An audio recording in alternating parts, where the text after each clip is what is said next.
Assalamualaikum warahmatullahi wabarakatuh. Selamat sore. Mari kita buka acara sore hari ini dengan bacaan Bismillahirrahmanirrahim. Semoga acara pada sore hari ini berjalan dengan lancar dan tetap asik seperti judul kita. Oke? Bismillahirrahmanirrahim. Baiklah, pertama-tama kita panjatkan puja dan puji syukur terhadap Tuhan Yang Maha Esa atas segala karunia-Nya yang telah dilimpahkan kepada kita semua. Teman-teman, di sini kan ada 2 materi nih.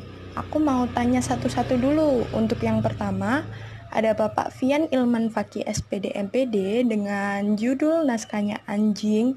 Wow, terlihat vulgar sekali ya, anjing gitu. Oke, pertama-tama kita mau tanya dulu nih ke Pak Fian. Halo Pak, apa kabar? Semoga sehat selalu ya Pak. Pak, gimana nih?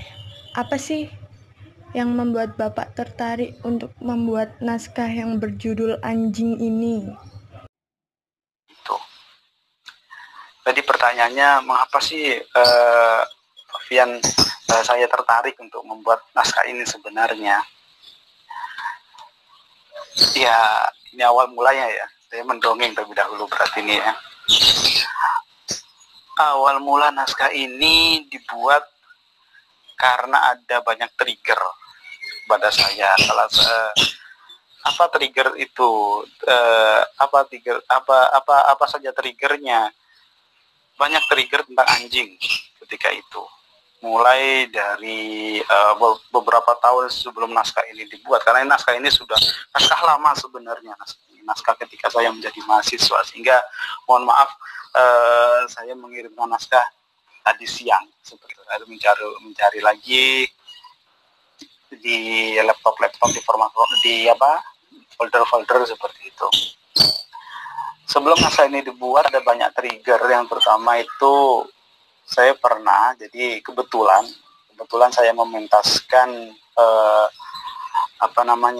naskah yang berjudul Anjing juga, tapi naskah itu ada adaptasi dari cerpen seperti itu. Dan itu dipentaskan di Purwokerto ketika itu. Setelah itu ada trigger lagi karena ketika itu sedang booming film Hachiko Monogatari, salah satunya itu peristiwa anjing yang selalu menunggu tuannya yang tidak pernah kembali padahal tuannya sudah meninggal. Itu peristiwa nyata yang ada di Jepang, sampai ada pantungnya sampai sekarang. Yang ketiga, ini yang sering terjadi, triggernya sering terjadi karena dulu saya ikut nongkrong di unit kegiatan mahasiswa seperti itu, dan kata makian itu sangat akrab, jadi seperti makan ya, kalau lebih sering memaki daripada makan seperti itu bagi orang-orang lagi mahasiswa di UKM seperti itu. Pertama kata makiannya yang sering diucapkan ya, maaf saya sebutkan sini jancuk, itu biasa yang kami dengar, saya dengar seperti itu. Yang kedua asu, seperti itu biasa saja seperti itu. Itu kami sering menggunakan. Nah, yang selanjutnya yang keempat, dulu pernah ada anjing liar, bukan anjing sebenarnya, anjing perumahan tersebut masuk dilepas liarkan waktu malam, sehingga ketika saya jam pukul 12, pukul 1 itu ke kampus, beberapa kali itu dikejar anjing, ya motoran ya, ngebut gitu aja, seperti itu. Yang kelima, banyak trigger, saya katakan banyak trigger. Yang kelima, di sini ada teman seperti itu, teman di kegiatan mahasiswa tersebut memelihara anjing seperti itu. Sayang anjing, dia sangat sayang anjing, tapi ketika dia mau maki, marah, dia mengatakan anjing seperti itu, tapi dia sayang pada anjing seperti itu. Yang ketiga, ini yang keenam, ini yang aneh menurut saya, pengalaman yang trigger yang paling aneh. Ketika saya hadir dalam sebuah acara, tiba-tiba ada orang bilang seperti ini, tiba-tiba bilang lebih baik anjing manusia. Saya tidak tahu seperti itu. Lalu dia berdrama anjing seperti ini. Ngapain sih orang ini? Saya katakan ngapain sih orang ini? Nah, dari banyak trigger tersebut, jadi saya berpikir, kenapa harus anjing seperti itu yang dimakian? Seperti itu. Kita melontarkan pertanyaan ini pada teman-teman kegiatan mahasiswa dulu. Kenapa sih harus anjing seperti itu? Kenapa tidak diganti lainnya? Kenapa tidak diganti kupu-kupu seperti itu? Kan enak ya kalau kita maki orang kupu-kupu seperti itu. Teman nggak enak seperti itu. Ritmenya kurang asik. Jadi mengatakan seperti itu. Yang saya katakan, mengapa ya? Ya juga mungkin ritmenya dan sebagainya, tapi mengapa harus anjing? Itu trigger yang pemikiran pertama yang saya mungkin ini yang melahirkan naskah ini. Gitu Mbak Winda. Nanti dilanjutkan lagi Mbak Winda.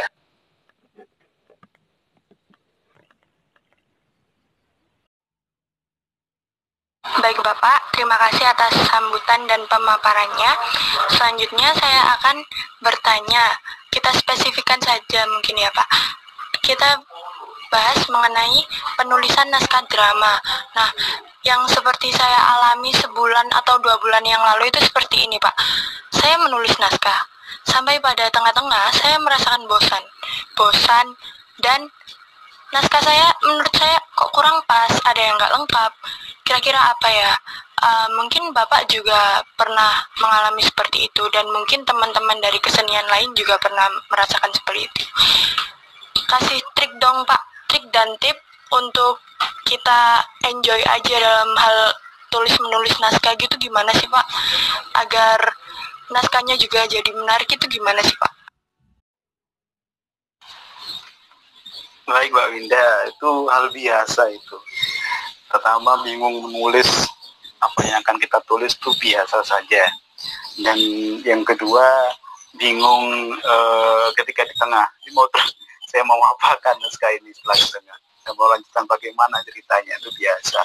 Dan yang terakhir bingung menyelesaikan bagaimana selesainya naskah ini. Itu sangat biasa sekali. 3 masalah itu sangat biasa. Saya sebut mandek ya, atau kita sebut mandek. Saya mandek Pak. Mandek itu ada 2 Mbak. Ada mandek cerita. Pertama mandek cerita, dan yang pertama mandek cerita, yang kedua mandek kreatif. Seperti itu. Apa sih mandek cerita tersebut? Mandek cerita itu saya tidak tahu harus mulai dari mana. Seperti itu. Nah, kadang-kadang seperti ini. Saya juga pernah mengalami seperti itu. Mandek cerita tersebut. Akan tetapi dari ide itu saya punya klimaksnya. Justru saya punya klimaks terlebih dahulu. Saya cari klimaksnya, saya punya klimaksnya. Nah, justru dari klimaks tersebut, dari klimaks cerita tersebut, saya membangun interior dan eksteriornya. Seperti itu. Saya bangun adegan pertamanya, adegan keduanya, adegan ketiganya, itu eksteriornya. Ada alurnya saya bangun dari situ, eksteriornya. Dan yang kedua, dari klimaks tersebut saya juga membangun seiringan dengan eksteriornya, saya juga membangun interiornya. Saya membangun perkembangan batinnya bagaimana, perkembangan yang pertama, yang kedua, ketiga, itu saya membangun juga seperti itu. Itu saya mulai dari klimaksnya, itu saya cari klimaksnya. Dan yang kedua tadi itu kemerdekaan kreatif. Itu hal biasa ketika saya menulis misalnya naskah atau cerpen seperti itu. Ini harus seperti apa? Seperti itu. Ada yang menyebutnya memang penulis itu pertama itu ingin menulis, seakan-akan saya ingin menulis, tekad itu sudah bulat, menggubu-gubu di awal. Seperti itu sebuah problem sebenarnya. Ada problem lagi, kekurangan ide. Seperti itu. Atau yang ketiga ini saya ingin cepat diakui sebagai penulis. Seperti itu. Dia masih dalam proses menulis, dia sudah berpikir bagaimana kalau nanti saya terkenal sebagai penulis. Itu juga juga sebuah masalah seperti itu. Dan bagaimana cara mengatasi mandekan kreatif pada saat menggebu-gebu seperti itu? Ya saya membuat rencana, tadi dari dan sebagainya, atau saya membuat catatan ide seperti itu, membuat catatan ide. Dan saya mengakui bahwa, dan saya harus berpikir bahwa saya tidak boleh berpikir bagaimana nanti tulisan ini direspon oleh pembaca, bagaimana nanti saya akan dipuji-puji. Tidak, saya tidak pernah berpikir itu. Kalau Anda berpikir seperti itu, padahal Anda belum menulis. Nah, menulis itu ya menulis itu sendiri, bukan bayangan nanti setelah menulis Anda akan jadi apa, bukan seperti itu. Dan terkadang pula menulis itu bergantung suasana hati atau mood seperti itu, dan bagaimana cara mengatasinya. Atau mendadak bosan, mendadak kehilangan arti, terus kehabisan ide, tidak tahu apa yang akan ditulisnya lagi. Biasanya saya akan mengendapkan tulisan. Biasanya saya mengendapkan tulisan jika saya di tengah, pada proses penulisan di tengah, saya tidak tahu apa yang saya letakkan tulisan itu. Saya refreshkan pikiran saya cari lagi, saya cari data, bagaimana, misalnya tentang Anji, saya cari tentang Anji dan sebagainya, saya cari lagi.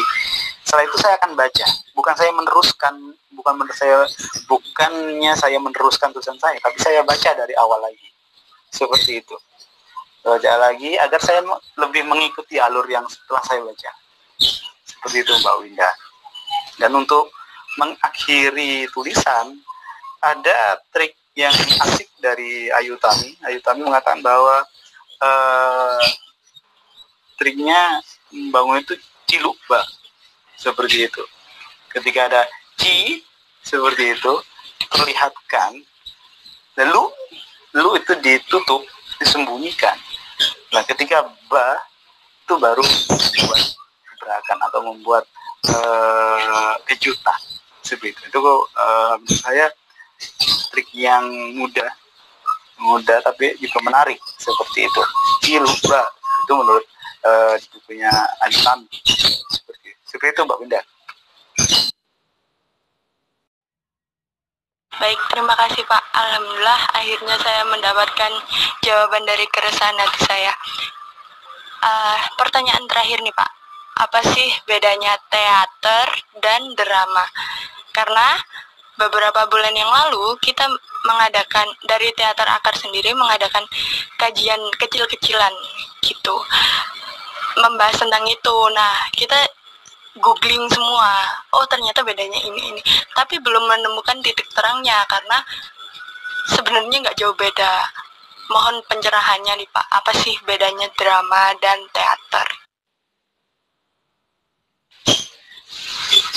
Ya, terima kasih Mbak Winda. Saya kira tadi sudah direkam, ternyata belum direkam. Baik, Mbak Winda, ini apa perbedaan drama dan teater seperti itu ya? Saya pikir teman-teman Teater Akar sudah mencari atau googling, baca. Ini kalau kita urut dari asal katanya, kalau kan drama kan dari dramowi, yang berarti berlaku, berbuat, seperti itu, atau bertindak. Sedangkan teater asal katanya dari kata teaton, yang berarti gedung pertunjukan atau tempat pertunjukan. Jadi kalau kita membahas tentang drama, kita berbahas tentang kehidupan sehari-hari yang ditampilkan dalam lakuan-lakuan atau dialog-dialog dalam sebuah naskah, seperti itu. Akan tapi kalau kita berbicara teater, itu akan berbicara bagaimana cara menafsirkan naskah ini, bagaimana cara merepresentasikan, menggarap hingga sampai pada sebuah pementasan yang bisa dinikmati oleh publik, seperti itu. Seperti itu Pak Winda. Baik, alhamdulillah, terima kasih banyak Pak atas jawaban-jawaban dari Bapak. Semoga ilmunya dapat kami tampung dan kami bagikan kepada sesama teman maupun pada yang lainnya. Kita lanjut kepada pemateri yang kedua, Ibu Sri yang imut sekali. Bu, gimana nih Bu? Kelihatannya Ibu tertarik sekali ya dengan cerpen. Sudah berapa cerpen nih Bu yang Ibu? Oke, terima kasih Winda. Pertama saya mengucapkan terima kasih banyak. Saya benar-benar terharu, jumlah pesertanya banyak banget. Terima kasih, tidak ada yang bisa menyatukan kita kecuali hati kita ya. Jadi saya mulai menulis tulisan saya, cerpen saya itu memang banyak sekali. Ya enggak sekali sih, banyak. Karena saya mulai nulis cerpen itu sudah dari kecil. Dan satu-satunya karya sastra yang saya kuasai itu adalah prosa ya, tepatnya cerpen.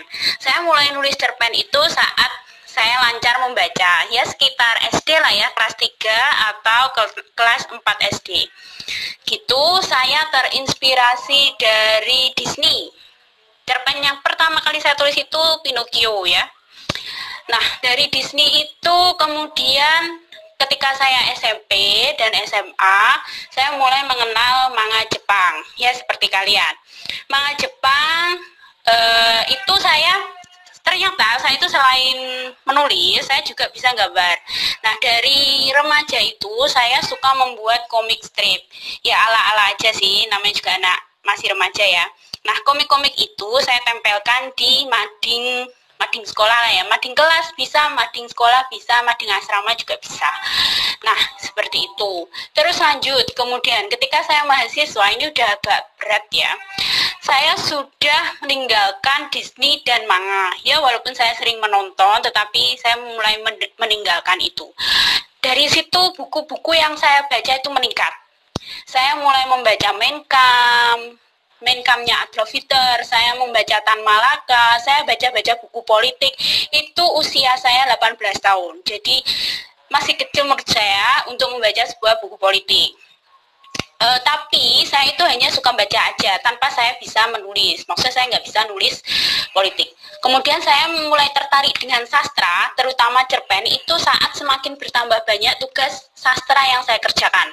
Referensi sastra saya biasanya saya dapat dari Kompas dan majalah Horizon. Nah, sejak kuliah itu saya sadar bahwa saya itu bisa nulis cerpen. Mulai dari sana, cerpen saya itu sering wirawiri di majalah kampus. Majalah kampus dulu, karena kalau di majalah kampus itu, ketika kita nulis dan dimuat, itu dapat uang, 50.000. Saya masih ingat. Nah, uang 50.000 itu saya gunakan untuk membeli buku biasanya. Kemudian sesekali cerpen saya itu dimuat di koran lokal, Malang Post waktu itu. Terus selain itu saya juga sering ikut lomba cerpen. Seperti itu kisah saya menulis cerpen sih. Wah, ternyata seperti itu ya Bu. Oke lah, bagus. Bisa jadi inspirasi buat kita semua. Mengenai cerpen pada suatu pagi itu Bu, itu kok bisa kayak gitu, itu gimana ya Bu? Saya membacanya itu wow, larut banget gitu, kayak seakan-akan itu benar-benar terjadi dan saya masuk ke dalamnya, itu seperti ada nyawanya gitu Bu. Gimana sih Bu cara menuliskan seperti itu, memasukkan nyawa pada cerpen, dan gimana latar belakang dari cerpen tersebut, apakah itu hanya imaji ataukah benar-benar terjadi? Oke, terima kasih Winda. Jadi saya mau tanya dulu ke kalian. Begitu kalian membaca pada suatu pagi, apa yang kalian rasakan? Gunakan insting sastramu ketika membaca sastra. Ketika kalian membaca cerpen saya, kemudian kalian merasa sedih, mungkin merasa, loh kok tokohnya dibunuh sih, misalkan seperti itu. Nah, itu tandanya cerpen saya itu hidup. Atau tulisan saya itu hidup. Itu tandanya. Jadi ketika kamu menulis dan orang yang membaca tulisan kamu itu merasakan apa yang kamu rasakan, dalam artian ada efek yang diberikan, berarti sastramu itu bekerja. Baik Ibu, pertanyaan terakhir, gimana nih respon Ibu terhadap karya sastra yang dihasilkan teman-teman zaman sekarang? Kan sekarang banyak tuh ada yang di tweet, ada yang di mana-mana. Itu kan secara nggak langsung, itu menurut saya itu karya sastra, karena itu seperti benar-benar terjadi dan ungkapan hati seorang manusia. Menurut Ibu gimana sih? Respon Ibu gimana terhadap mereka? Oke, terima kasih Linda. Jadi karya sastra sekarang di mata saya, ini versi saya, itu emang jauh lebih mudah dengan ciri bahasanya itu ya, yang lagi ngetren itu sederhana. Gaya bahasa itu sangat sederhana sekali, mudah dipahami, temanya nyampe. Kebanyakan memang kisah cinta yang diambil dari temanya. Saya tahu kalian membaca Wattpad. Gimana cara bacanya Wattpad? Nah, dari Wattpad itu akhirnya saya sadar, trennya sekarang seperti ini. Ya nggak apa-apa, memang tren itu selalu berkembang. Saya juga tidak bisa memaksakan orang harus selalu membaca sastra yang sangat serius, berbau budaya, berbau filsafat, berbau politik, enggak juga. Karena kehidupan itu kan luas bagi saya ya.